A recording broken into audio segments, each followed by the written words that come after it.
The Alfa Romeo brand runs much deeper than just great products. It is a brand that has an incredibly rich history, filled with legendary racing triumphs and tragedies, colorful personalities, and notable superstitions. For example, you may have noticed a green four-leaf clover on several of the Alfa Romeo vehicles on display and wondered, what is that all about? Well, let me briefly take you back in time to tell you the story. Back to 1923 and this car, the aptly named 1923 Targa Florio RL. It was built to compete in one of the oldest and most famous racing events of all time, the Targa Florio, a dangerous and thrilling open road endurance race held in the mountains of Sicily. The Alfa Romeo race team at the time was stacked. It boasted legendary drivers such as Antonio Ascari, Giulio Mazzari, Enzo Ferrari, and Ugo Savacci.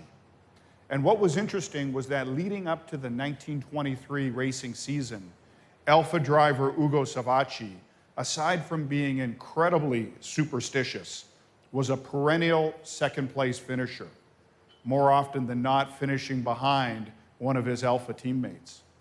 So going into the Targa Florio race in 1923, in an effort to banish his bad luck, the superstitious Savacci decided to paint a four-leaf clover on the side of his car for good luck. Sure enough, in his first race with the green four-leaf clover or quadrifoglio on his car, Savacci won.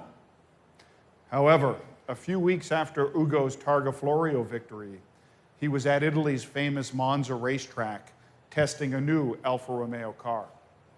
But unfortunately, there was no time to paint his lucky clover on the car before hitting the track. And tragically, he crashed and lost his life. And a legend was born. You see, the four-leaf clover on Ugo's car was encased in a square box, while all future clovers were encased in a triangle, with the missing point symbolizing the loss of Ugo. And from that day forward, the four-leaf clover became the symbol of all Alfa Romeo race cars, and later the mark of Alfa Romeo's performance street vehicles, as a performance indicator and, of course, as a symbol of good luck.